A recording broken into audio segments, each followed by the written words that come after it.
j'ai l'impression que ce que je te dis, tu ne le crois pas. Mais c'est pas grave. Pas du tout. On est parti un peu dans tous les sens. Mais c'est l'intérêt du podcast. Voilà. Vous voulez rajouter quelque chose? Non, c'est Ça va, intéressant. c'est pas- Non, mais face au- Que sur les musulmans, mais les parce femmes que là, c'est voilées. la religion. On revient Monsieur sur... le Cavache. Non. Moi, j'ai un neveu. Non. Il y a Je crois que c'est discussion. parti, moi. Non, je rigole. Tu peux.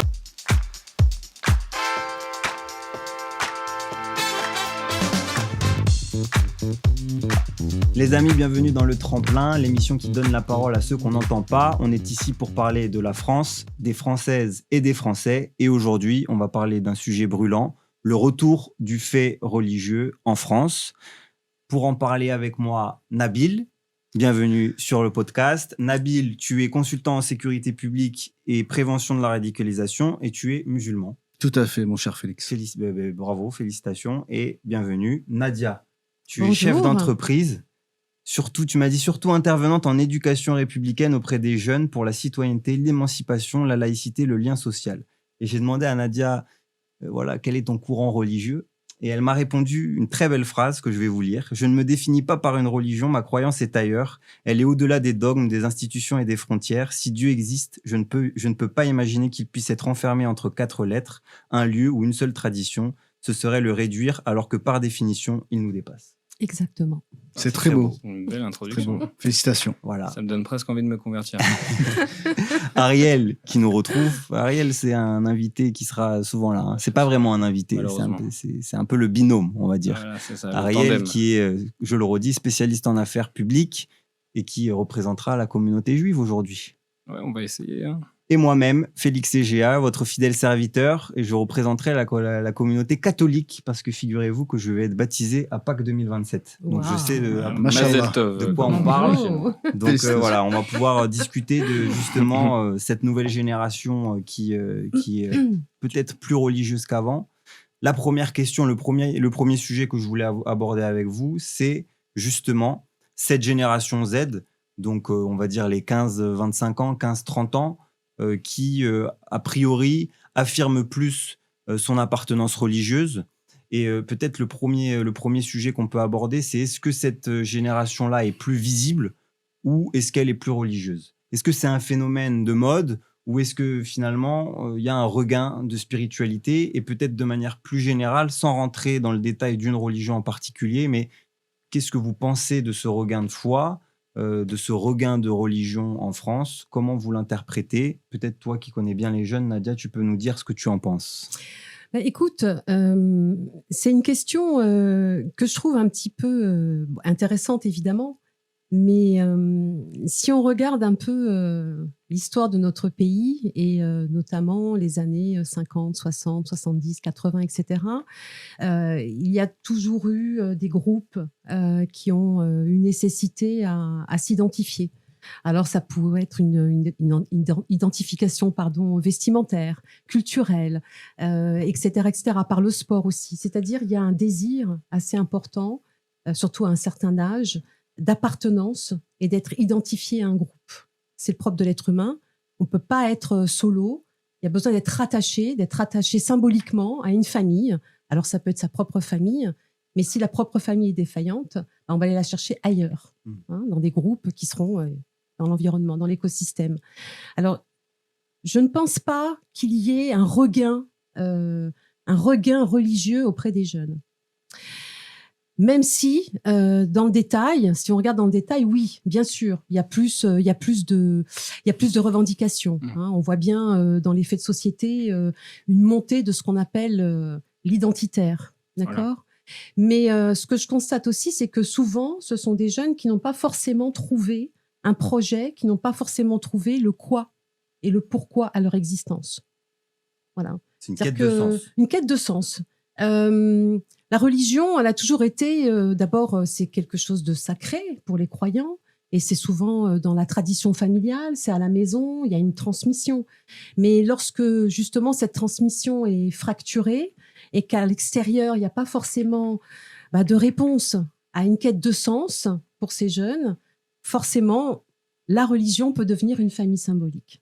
Mais est-ce que finalement, c'est pas cette société, on va dire, postmoderne qui nous fait baigner dans l'hyperconsommation, dans quand même une certaine forme d'individualisme, qui a poussé les jeunes générations en perte de repères, comme tu l'as dit, en perte de projets personnels, à se recentrer sur quelque chose. Parce que moi, j'estime que tout être humain sur Terre, à un moment donné dans sa vie, va se poser la question du sens dans la vie. Bien sûr. Et à un moment donné, va se poser la question de est-ce qu'il y a quelque chose au-dessus de Bien nous sûr. et est-ce que Dieu existe. Tout à fait. Et, Tout à fait. et je crois que la société moderne, et surtout en Occident, n'a pas répondu à cette question, a pensé que la consommation, la mondialisation remplacerait L'individualisme. ces questions-là, Oui, et que bien sûr. finalement, on se retrouve à un point où peut-être qu'on est arrivé à l'apogée de la consommation et de l'individualisme, et là, les jeunes générations qui sont en perte de repères, elles se retournent et elles se disent, moi, je me pose ces questions, et donc peut-être que je me retourne vers quelque chose d'un peu plus conservateur, et donc je me retourne vers la religion. Qu'est-ce que vous en pensez, vous? Peut-être, Ariel, dis-moi. Et en même temps, juste pour répondre à ta question, parce que moi je suis tout à fait d'accord avec le diagnostic que tu as posé,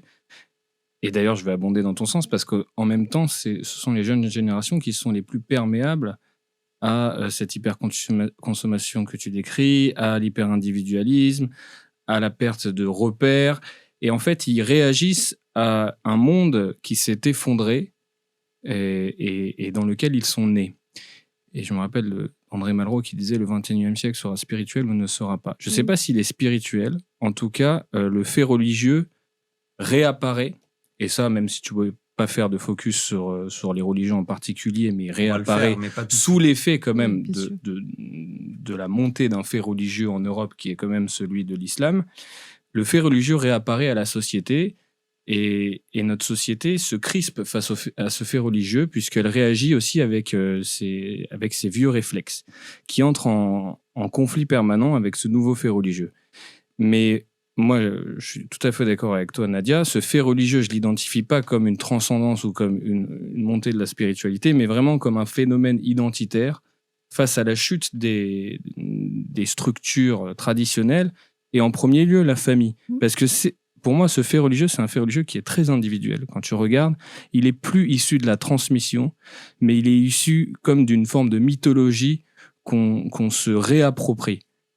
On se réapproprie des codes religieux d'un autre temps. En fait, on répète pas ce qu'ont fait nos parents ou ce qu'ils nous ont enseigné, à mon sens, humblement, mais on essaye de se réapproprier des valeurs d'antan qui ne sont qu'une réaction à un monde qui s'effondre et dans lequel on ne trouve plus de repères. Moi, c'est comme ça que j'identifie les choses. Et toi, tu le vois comment, Nabil? Alors moi, je ne suis pas en opposition avec ce que j'entends, mais moi, j'aimerais surtout apporter un fait, c'est se déconditionner de ce qui nous nourrit sur un plan intellectuel et fondamentalement spirituel. Bien sûr. Quoi qu'il arrive, la spiritualité, tant que je dirais qu'il y a une âme et un esprit dans chaque être humain, la spiritualité existera toujours. En termes de temporalité, il faut faire très attention à ce qu'on dit, parce que moi, je parle avec humilité en tant que juste simple croyant français, musulman, d'origine marocaine et laïque avant tout, parce que voilà, je suis né dans une république qui se nomme la France et j'ai été à l'école de la République et donc une école laïque. Et j'ai vu, moi, ce cadre qui est plus que remarquable, qui est unique au monde, qui nous a tous permis, les uns et les autres, avec nos diversités culturelles, religieuses ou pas, le fait de vouloir croire ou pas, de pouvoir vivre ensemble. Et c'est le plus important à mes yeux. Et donc, je fais très attention à ces 365 jours qu'on a seulement pour pouvoir analyser 77 millions de Français et une interaction qui dépasse aujourd'hui les nanosecondes en termes d'interaction sociale. Donc, comment pouvoir avoir une vraie analyse avec si peu de données? J'ai des données. À part de tomber dans les statistiques. Et on le sait, lorsqu'on met des chiffres sur des êtres humains, c'est un cocktail un peu explosif. Oui, bien sûr. Donc, bien sûr. moi, je dis souvent, en tant qu'analyste, ouvrez la porte chaque matin et refermez-la le soir et faites votre analyse.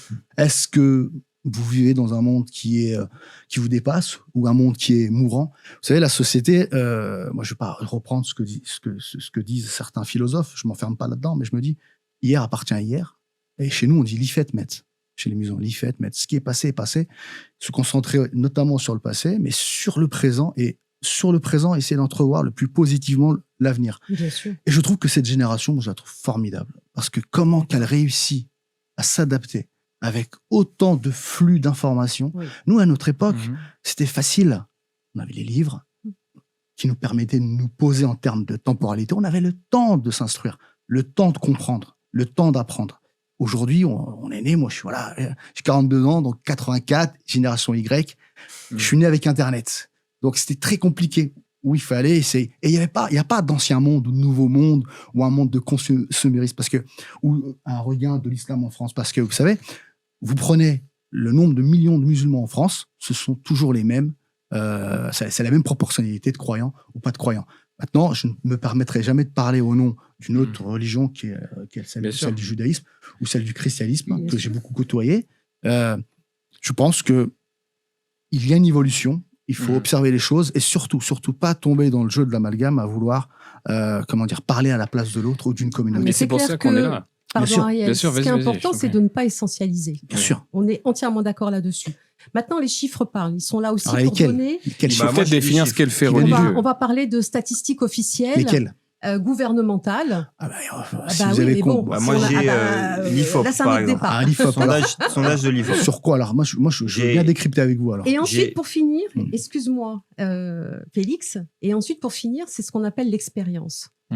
Voilà. C'est-à-dire qu'il y a ce qu'on peut trouver dans les livres, ce qu'on peut trouver dans les revues, ce qu'on peut trouver au niveau des statistiques. Mais l'expérience ne fait pas la connaissance, et la connaissance ne fait pas l'expérience. Toute une question d'équilibre aussi, vous savez. Je veux dire juste un truc. Mais il faut bien partir de quelque part, et il faut bien s'appuyer sur quelque chose. Bien sûr. Là où tu as raison, Nabil, c'est qu'on ne peut pas sonder les croyances des gens, parce qu'il s'agit de leur conscience. Mais c'est pour ça que le fait religieux, ce n'est pas exactement ça, au fond. Le fait religieux, c'est comment la religion réapparaît à l'œil de la société. C'est ça. Comment elle se réexprime dans notre société et comment elle réapparaît. C'est pour ça que je pense que c'est important de définir le fait religieux. C'est celui, en fait, qu'on voit, qui nous dérange parfois, qui nous interroge, qui nous subjugue et face auquel on réagit. Sous ce prisme, moi, je suis tout à fait d'accord avec ça. Alors, j'ai des chiffres, où ensuite on en discute, mais qui sont intéressants. Parce que toi, tu as dit, Ariel, que, à ton avis, c'était pas un regain de spiritualité. À mon avis. Et pourtant, alors, on voit que j'ai des chiffres pour l'islam, les évangéliques et les catholiques. En islam, ils disent que, donc, selon un sondage IFOP, 67% des moins de 25 ans prient chaque jour. Il n'était que 26% en 1989. Donc ça, c'est spirituel quand même. Vous avez le chiffre. Est-ce que vous avez le chiffre du nombre de musulmans qui ont moins de 15 ans? Écoutez bien, on est 10 millions de musulmans en France. D'origine française, avec les Français, avec les personnes qui sont étrangères, donc avec des cartes de séjour ou qui travaillent en France. On est 18 millions de musulmans en France. Alors, alors attendez. Non. Juste, je ne parle pas de fait religieux, là. Je parle pas de fait religieux. On fera un focus. Non, mais les amis, s'il vous plaît, c'est important. Juste, on va faire un focus sur toutes les religions, mais je finis quand même ce que je voulais dire. C'est que 67% des moins de 25 ans prient chaque jour. Là, c'est les chiffres pour l'islam. Concernant les évangéliques, les moins de 35 ans pratiquent 2 fois plus que leurs aînés, 49% au culte mensuel contre 27% avant. Et les catholiques, c'est la tranche des 18-25 ans qui sont la première tranche des baptisés. L'âge moyen, par exemple, pour le pèlerinage de Chartres, c'est 22 ans, contre 57 ans pour le pratiquant moyen. Donc ça veut dire quand même qu'il y a une certaine forme de spiritualité qui revient et que ce n'est pas juste l'identité. Parce que selon moi, il y a 3 phénomènes. Il y a la quête de sens dans une société individualiste et consumériste. Il y a la quête d'identité dont on a parlé et on en reparlera plus précisément tout à l'heure avec l'islam et le christianisme. Et à mon avis, il y a aussi la quête de la communauté. Et c'est ce que tu as dit tout à l'heure, c'est-à-dire que les jeunes, notamment à cause de ça, et des jeux vidéo et de la nouvelle technologie, se retrouvent seuls. Et moi, de ma propre expérience dans les communautés catholiques, il y a des jeunes qui viennent dans ces communautés-là pour trouver des personnes avec qui ils vont parler et des personnes avec qui ils vont partager des moments. Je pense que c'est ces 3 axes-là, mais qu'on ne peut pas en négliger un au profit d'un autre. Je pense qu'il y a quand même une idée de regain de spiritualité et qu'ensuite on décuple avec l'identité et la recherche de la communauté. Voilà ce que je pense. Vous voulez rajouter quelque chose ? Non, c'est Ça va, hein, intéressant. c'est pas- Non, mais face aux C'est chiffres. pas une tyrannie. Non, mais- hein. Non, mais c'est vrai que les chiffres sont intéressants. Moi, je trouve qu'ils Oui. appuient. Alors, tu as raison sur l'analyse qu'on peut faire, etc. De toute façon, ça relève du subjectif. Mais les chiffres, ils appuient quand même le fait que voilà, il y a un retour du fait religieux qui n'est pas celui des générations précédentes et que, de façon globale, les nouvelles générations adoptent de nouveaux codes qui sont peut-être qui correspondent peut-être à leur génération et aux outils. Ça, des les nouvelles réseaux pratiques, sociaux. voilà. Les réseaux YouTube, sociaux, tout ça. aussi moi, il y a des trucs sur la question identitaire. On est dans un culte de l'image aussi aujourd'hui. à fait. beaucoup. Donc, il faut aussi se montrer, marketing, se je dirais. distinguer. Se distinguer aussi dans une société où finalement tout est semblable, où il y a une tendance à l'uniformisation. Mm. Donc, il faut se distinguer. Il faut se Oui, distinguer sortir par du lot. sortir du lot. Oui. Est-ce qu'il n'y a pas aussi un phénomène qui est lié au discours catastrophiste qu'on entend souvent sur Alors, les tout à fait, sur les- tout à fait. dans le- dans les Surtout dans informations. l'islam. Surtout dans l'islam. Je vais vous donner un exemple. Dans les années 80, on nous a demandé, voilà, quand on est arrivé en France, nos parents étaient redevables et étaient, je dirais même, ils avaient comme figure le général de Gaulle et surtout nos aïeux qui ont combattu pendant la Seconde Guerre mondiale et ensuite Indochine. Et voilà, j'ai une pensée pour tous les tirailleurs, quels qu'ils soient, marocains, sénégalais, maliens, algériens, tunisiens, tous ceux qui ont contribué à la libération de la France. Moi, mon père, quand il est arrivé, il avait une dévotion totale pour la France. Et on leur avait fait comprendre que voilà, vous sentez-vous français, travaillez, et la République vous récompensera, elle vous, comme tu disais tout à l'heure, j'aime pas ce mot-là, ni assimiler, uniformera, mais vous considérera comme des Français. Chose que mes parents ont fait, chose que nous, on a fait en tant que Français de confession musulmane. Et à un moment, à partir de 2007, on est venu nous poser des questions, je dirais même 2001. Ça a commencé en 2001 avec les attentats qui se sont passés aux États-Unis. Donc, on pensait aux victimes. On nous a demandé de nous justifier. Est-ce qu'on est des bons ou des mauvais musulmans? Donc la question, en fait, aujourd'hui, on est en 2001 en termes de temporalité, à peu près 26 ans plus tard. 26 ans plus tard, qui ont conditionné médiatiquement et sociétalement parlant une communauté qui est née en France, et on nous a fait porter le poids d'une culpabilité qui n'était pas la nôtre. Et on a commencé à déconstruire cette unité nationale, voilà, où certains extrêmes se sont nourris de cette perte identitaire, parce que nous, on était apparentés à la République française et on se considérait comme des Français. Vous voyez ce que je veux dire? Et c'est installé, malheureusement, avec, comme tu le disais, si je reprends tes mots, je dirais cette pression médiatique et cette pression, je dirais, catastrophique. Ouais, alors moi, quand je parlais de ça, je voulais plutôt parler des discours climatiques en mode la Terre va exploser, on va plus pouvoir vivre en paix, la guerre, etc. etc. Ah ouais, et que donc, du coup, face à ça, il y avait pour les retour. musulmans, ça a commencé en 2001 en France. Ouais. La peur, elle a toujours nourri le retour à quelque chose de, entre guillemets, irrationnel. Quand je dis irrationnel, attention, c'est pas péjoratif. Ce que je veux dire par là, c'est que à partir du moment où on trouve pas de réponse concrète, ici-bas, on se dit, OK, qu'est-ce qui se passe? C'est comme l'homme préhistorique. Oui, c'est le propre de la foi, c'est de croire. Tout à fait, C'est de tout à croire, fait. tout Non, simplement. je remets pas ça en question. Ah non, il n'y a pas aucune remise en Voilà. question. C'est déléguer son Je vais dans votre destin à sens. autre. Voilà, c'est de se dire, OK, s'il n'y a pas de réponse ici, il faut trouver des réponses ailleurs. Voilà. Et c'est là où, soit effectivement, on va être entouré de personnes de bonne foi et suffisamment raisonnées et raisonnables pour répondre à ces questions de manière spirituelle, soit on va tomber effectivement sur des charlatans. Et là, c'est l'endoctrinement, bien sûr. Voilà, et c'est dans tous les dogmes, quels qu'ils soient. Même pas qu'il des soit. dogmes, parce qu'il y a des idées politiques qui maintenant Bien sûr. deviennent des formes Non, de mais religion. je suis On est complètement d'accord là-dessus. C'est ce qui est dangereux à l'heure actuelle. Et pour rebondir sur ce que tu disais, Nabil, c'est très intéressant parce que on a une histoire un petit peu commune. Après les attentats du World Trade Center, c'est vrai qu'il y a eu un tel choc mondial. Et finalement, est-ce qu'à ce moment-là, on parlait d'essentialisation tout à l'heure, est-ce qu'une partie du monde n'attendait pas une réponse? Peut-être que des hommes et des femmes se lèvent en disant, comme il y a eu certaines campagnes, pas en mon nom, puisque finalement, ce terrorisme était fait au nom d'Allah, en tout cas avait une portée, religieuse. Et peut-être qu'à ce moment-là, la communauté musulmane n'était pas suffisamment organisée de manière, républicaine. C'est-à-dire avec c'est très intéressant ce que tu dis. des C'est très institutions bien sûr. qui auraient bien sûr. pu dire attention, ce qui vient de se passer. On passe directement. De facto, on passe au Non, mais islam parce parce que Il est fini sur la vas-y. table. Non, mais finis. Mais mais- finalement, ça n'a pas été fait en notre nom, nous, mais communauté. tu sais, moi, j'ai passé 20 ans à sonder cette Voilà. question. J'ai vraiment voyagé à travers le monde entier j'imagine bien. sur cette question-là. Et je suis revenu au point de départ, en fait. En fait, l'islam, et c'est là que tout le monde, il y a beaucoup de gens qui parlent de l'islam mais qui ne la connaissent pas, elle n'a pas vocation à se politiser. L'islam s'arrête dans ta foi. Et ça s'arrête là, en fait. Et le problème, c'est que il y a eu tellement de récupération politique et surtout que la religion est un pouvoir. Qu'on le veuille ou pas, la religion est un pouvoir sur l'autre, un C'est pouvoir sur administrer la commun. société. Un pouvoir.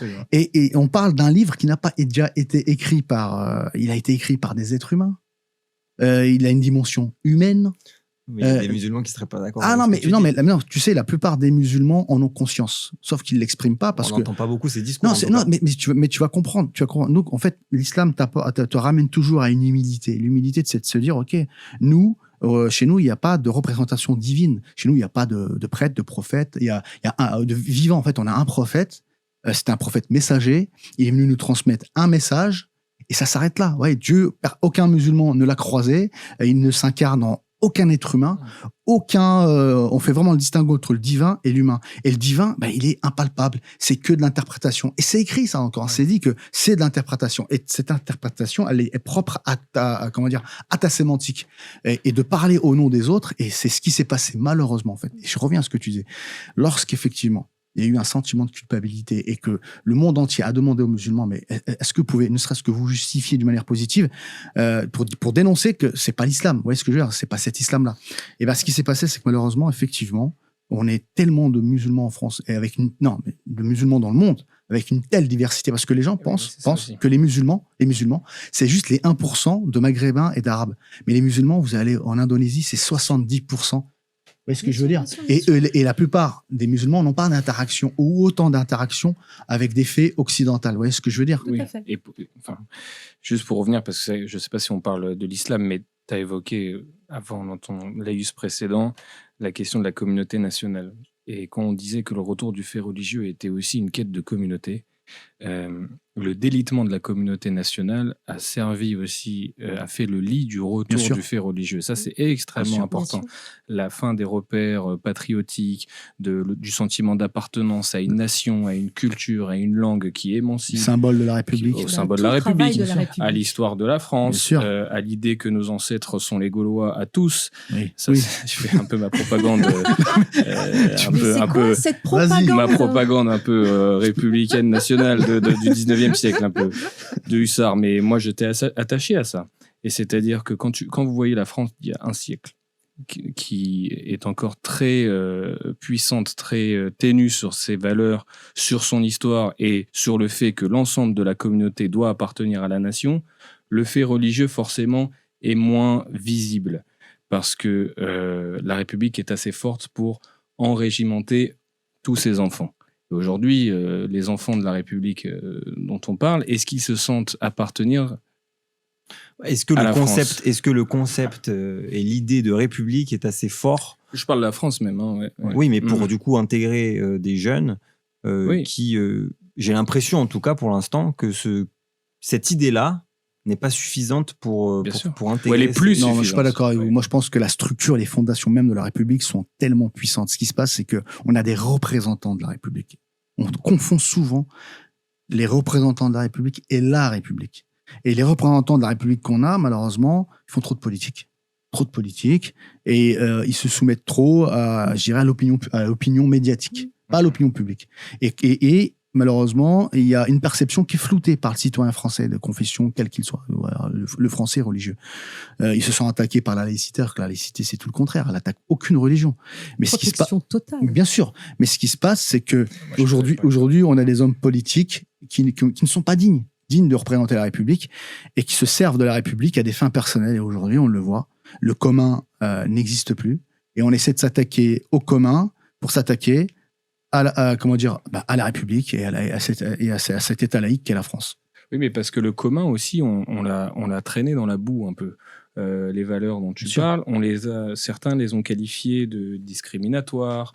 On a fait l'éloge du différentialisme à un moment où il fallait recréer du commun. Bien sûr. Il y a quand même 30 ans, c'était le film d'ailleurs Juste une illusion, c'est vrai qu'on avait commencé à donner une image de ce qu'était le bon français gaulois traditionnel, d'un raciste, d'une personne qui incarnait des valeurs rances. Et la tendance était à la différenciation, à la distinction de ceux qui n'étaient pas issus de la France traditionnelle, et on leur a dit soyez comme vous êtes, vous pouvez exprimer ce qu'étaient vos parents, n'ayez plus peur, ne baissez plus la tête. Mais moi je trouve que l'attitude de tes parents, enfin je ne parle pas de tes parents, mais de nos anciens, était noble, parce qu'elle était emprise d'une forme de respect pour la culture dominante. Et elle impliquait une forme de hiérarchie. Parce que moi, je considère que... il n'y avait pas de rapport de domination. Non, mais... Il n'y a pas une il y avait une culture hiérarchie dans locale. ce qui était... Locale. C'était local et on s'adapte au local avec respect. Mais... Non, mais c'est-à-dire que ce qui devait dominer dans la société, dans les mœurs notamment, c'était la culture française. Mais j'ajoute aussi la culture française, c'est-à-dire l'art de vie à la française, le fait de s'habiller à la française, d'avoir un rapport aux femmes à la française, entre les hommes et les femmes à la française, d'avoir un rapport à la culture française qui était dominant. Ils la connaissent, ils la connaissent depuis mais bien sûr, 1800, mais nos ancêtres, ouais, moi j'aime bien ces exemples. En fait, c'est con parce que Zemmour a repris ça, mais c'est très intéressant, les prénoms. Moi, mes parents, ils s'appellent, tire leur prénom, ils s'appellent Laurent. Toutes les personnes juives qui sont nées en France ou même en Tunisie ou au Maroc, en Algérie dans les années 40, 50, 60, 70, ils avaient tous des prénoms français. Alors j'espère que tu me laisseras répondre à ta question. Mais, parce que je vais développer le sujet. Parce que Zemmour, pour moi, c'est pas une référence, mais c'est pas grave. Je m'en fous pas de souci, de lui, mais c'était symptomatique aussi d'une primauté de la culture française, des mœurs françaises sur nos identités particulières, en fait. Et dès lors que ces identités particulières se sont distinguées, se sont exprimées, se sont manifestées, non pas sans honte, mais comme si elles pouvaient valoir, enfin c'est pas valoir, c'est pas le bon mot, mais être exprimées au même titre que la culture française dans une société, dès lors, on a vu une archipélisation des cultures, des mœurs... et de tout ça. Moi, je lis un peu l'évolution des mœurs comme ça. En tout cas, moi, tout d'abord, j'aimerais te répondre. Donc, déjà, pour moi, Zemmour, Le Pen et compagnie, ces extrémistes, ce sont des usurpateurs. Ils détestent, ils ne connaissent pas ce qu'est l'histoire de France et surtout l'universalisme de l'état d'esprit français. Pour revenir à ce que tu viens de dire sur les prénoms. Moi, je vais te donner un exemple. Nous, à un moment, on aimait la France, mais la France ne nous aimait pas. Comment aimer, comment se sentir, comment évoluer dans un rapport d'amour ou d'amitié ou de respect quand c'est seulement un sens unique. À un moment, on a fait combat. Moi, je peux aujourd'hui, je peux travailler dans les yeux, je peux me permettre de parler au nom de tous ces immigrés qui sont arrivés. Alors, je vais parler des Maghrébins avec qui j'ai grandi, et même des Portugais et des Italiens. Quand ils sont arrivés, ils se sont intégrés par le travail. On est venu les chercher pour le travail. C'était à travers le travail. On leur demandait pas autre chose.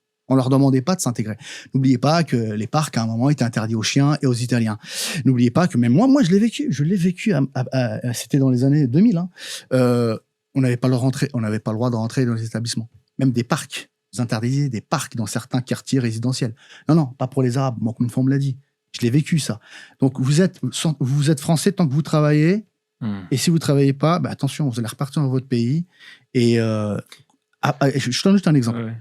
Mais j'ai l'impression que ce que je te dis, tu ne le crois pas, mais c'est pas grave. Non, pas du tout. C'est pas grave. Moi, j'ai un neveu, ma sœur lui a donné un prénom français et marocain. Vous savez quoi? Au début, son prénom était français. Il l'utilisait, moi je l'appelais par son prénom français. Faut voir le nombre de rejets qu'il a eu. De la part de qui? De Français, qui disaient, non, t'es pas un vrai Français. Ouais, mais c'est n'importe quoi. Il voyait sa tête, il voyait, dès qu'il voyait sa tête, mais t'es pas Christopher, toi. Mais comment tu t'appelles réellement? Je m'appelle Christopher Idriss. Et à un moment, mon neveu, ça l'a saoulé. Il est parti voir ma mère, il a dit, maintenant, vous m'appelez tout le temps Driss. Et mon neveu, vous savez ce qu'il a fait? Il a fait 18 ans de carrière en tant que commandant marin dans la marine française, et il a été hautement décoré. Bravo. Donc, vous voyez ce que je veux dire. Donc, il y a cette réalité-là que personne ne veut entendre. Et malheureusement, on n'en parle pas. On ne parle pas de tous ces Français d'origine maghrébine qui ont tout fait pour. Et ils l'ont fait par amour de se sentir et d'être Français, et toutes les barrières et les plafonds de verre qui se sont pris dans la gueule. Et moi, j'en fais partie. Alors, quand j'entends des gens qui disent qu'on fait pas assez d'efforts, qu'on n'essaye pas de s'intégrer. Pourquoi s'intégrer alors qu'on est musulmans français? en plus de Ouais, moi, façon particulière d'ailleurs. Parce non, que t'as quand parlé je des prenais- prénoms. je T'as parlé connais- Zemmour. Zemmour, il parle que des musulmans. Non, mais je prenais et des prénoms. l'exemple des Oui, prénoms, oui. notamment des juifs des années 50, 60, et qui aujourd'hui n'ont plus du tout ces prénoms français. Hein. D'ailleurs, moi, je m'appelle Ariel. Tu vois, et ça, on s'est tellement Et pris moi, dans je la m'appelle gueule. Nadia. Et ça vous aura On pas s'est échappé. tellement pris dans la gueule. Bon, moi, je un bout m'appelle de Félix, d'argent. donc ça Non, va. mais tu sais que nous, les musulmans, les Marocains, les Algériens, on connaît la France. On n'est pas, Bien sûr. on connaît la France. C'est une histoire qui, Mais tu sais, moi, d'ailleurs- j'appartiens à une monarchie qui a 14 siècles d'histoire. Donc, il y en a eu des interactions avec la Bien France. sûr. Mais malheureusement, comme je le répète et je le dis, il y a des personnes qui s'accaparent la République à des fins personnelles et souvent des idées extrémistes. Et là, malheureusement, s'il n'y a pas un élan, je dirais, de patriotisme, je dirais, français, et là, j'en appelle à tous les Français, tous ceux qui se sentent français, de faire le bon choix en 2027 pour éviter qu'on ait l'extrême droite au pouvoir.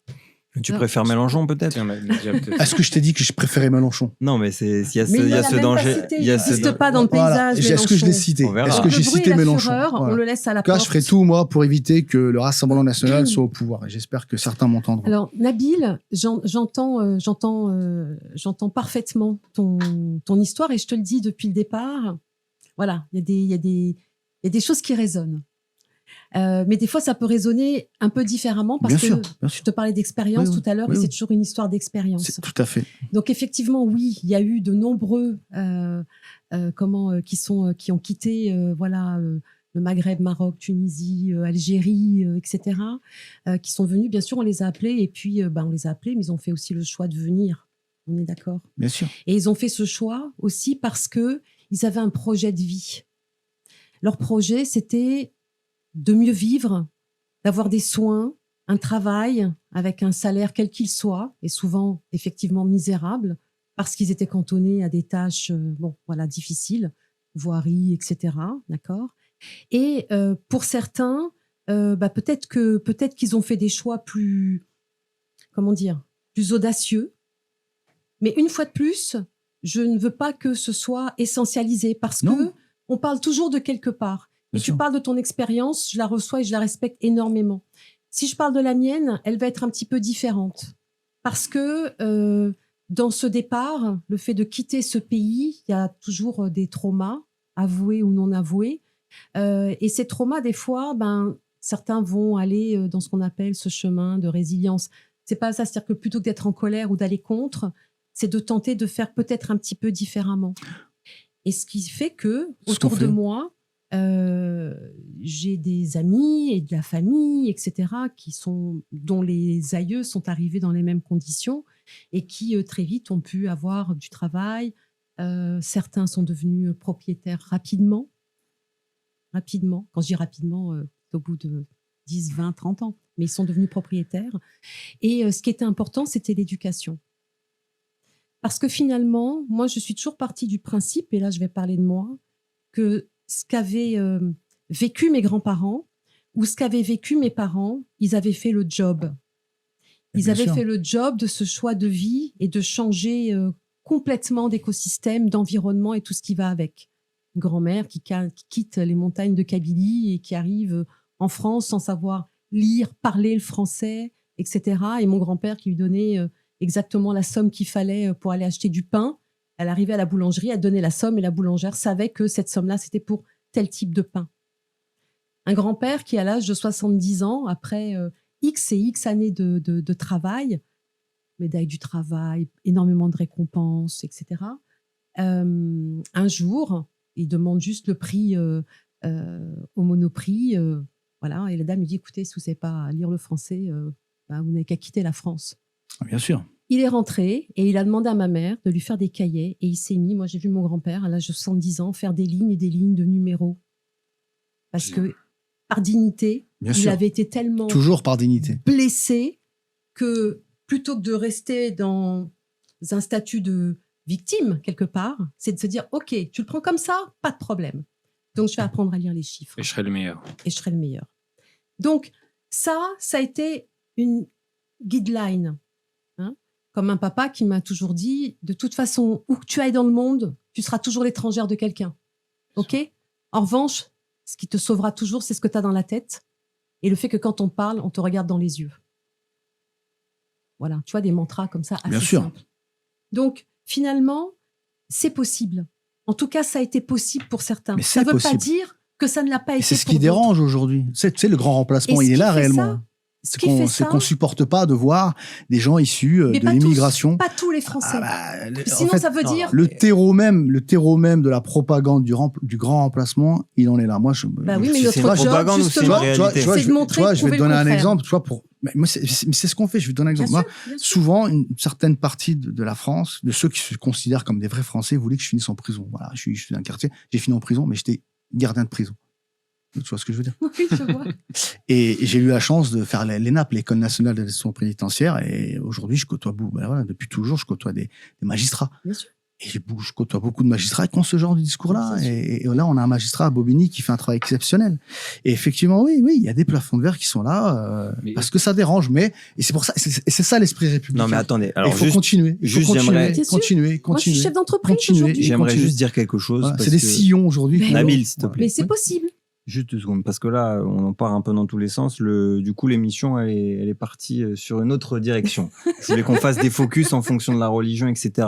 Maintenant, j'entends ce que tu dis, mais tu peux pas nier. Moi, je te le dis, mon grand-père, il était pied noir d'Algérie, espagnol, chrétien, et quand il est arrivé en France, il n'est pas arrivé dans le 16e arrondissement de Paris, Pas de et ça n'a souci. pas été très, ça a Mais pas été, ça a pas Viens-y au été fait, simple, viens-y au fait, y a pas de problème, je vais te etc. répondre. Donc tout le monde. Non, mais ce que je veux te Oui. dire, c'est que quelle que soit la personne qui est vue par l'autre comme un étranger et qui arrive dans un pays, pour tout le monde, ça va être difficile. Et si un Français aujourd'hui va en Argentine, ça va être difficile pour lui de s'intégrer Bien en sûr. Argentine. Donc ça, déjà, parce que quand on parle tous ensemble, j'ai l'impression que c'est un fait très français que Non. c'était difficile Non, de du tout, s'intégrer. non. Bref, du partout tout. dans le monde. ensuite, Du tout.